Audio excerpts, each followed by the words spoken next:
Hello, we're going to look at Flipgrid today and see how we can use it in the math classroom to make your life easier without having to recreate everything that we've always done.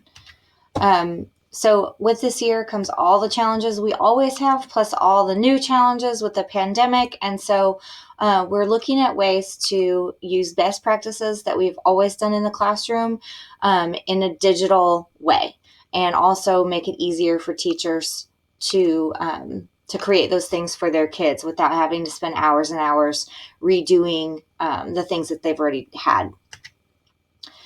So math comes a whole different ballgame of challenges because students need to practice, they need to write, they need to draw and use manipulatives and all of those things that don't always come easy in the technology world.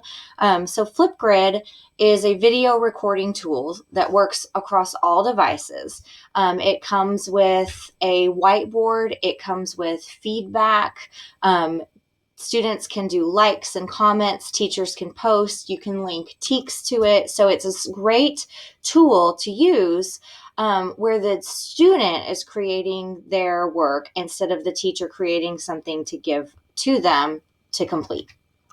So the first thing that we need to do is create your Flipgrid account. If you just go to flipgrid.com, it'll allow you to sign in from there.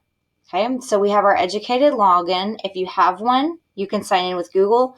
If you do not have one, just click sign up today, and then it'll allow you to go to Google.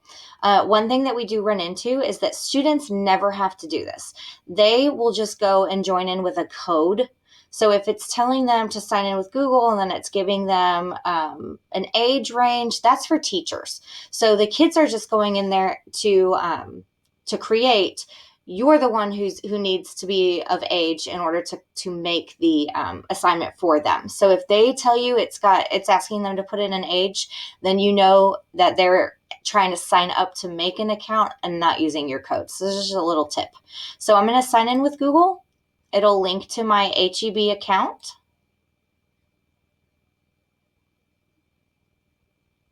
And then I'm in. So because I've already started, I have groups. If you've never done one before, yours will be blank. But Flipgrid uses two different vocabulary words that we're not used to. A group is your class or your small group or any way that children are coming in a group. They're coming together in a group. You can have as many groups as you want for whatever different types of things that you want. But that's how all of the kids are going to one place to do something. So when you make a group, the kids have the opportunity, if you choose, to see everybody else in their group's work. Otherwise, they can only see their own. It depends on how you want it to look. The topic is the assignments that go in there. So these are all the assignments I've ever made, all the topics I've ever made listed for my group. Okay, and we can organize it in many different ways to how you see fit, but the topics are the assignment and the groups are the classes. Not only can I create my own assignment for them, but I also have this discovery tab where I can actually search topics. So if I want to look for fractions, I can search for fractions. I can narrow it down to different age groups. And I can have all kinds of different things that teachers have created before where I want to look at them. It's nice because you can see how many times it's used. So this one was used 173 times. So I would think to myself, it's probably pretty good. And I can view it and see if I want to add it, save it for later, or add it to my topic right now. So you have the opportunity to kind of borrow things that other teachers have done without you having to go and recreate every single thing, okay? Activity, okay, is just kind of you to keep track of the things that you've done in Flipgrid. Mixtapes is cool. You can pull different examples from different kids and kind of create a mixtape of things that are really good examples that you want to use in the class, things like that.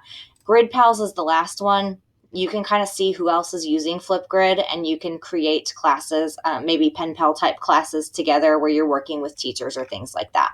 So that's a very basic overview of Flipgrid. Stay tuned for video 2 where we go into how to make a Flipgrid.